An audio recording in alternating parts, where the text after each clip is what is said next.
I'll show you how to change your screen resolution and size in Windows 10.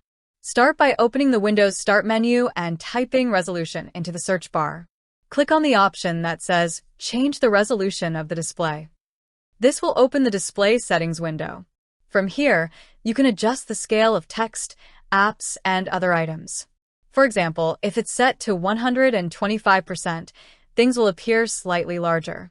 You can increase or decrease this value, depending on your preference. Lowering the percentage will make everything appear smaller, while increasing it will make items look bigger. Just below that, you'll find the display resolution setting. This allows you to change the resolution of your screen. If your monitor supports higher resolutions, like 4K, you'll see those options here. My current screen is 1080p HD, so that's the highest resolution available in my case. You can also change the display orientation, for instance, from landscape to portrait if needed. And that's all there is to it.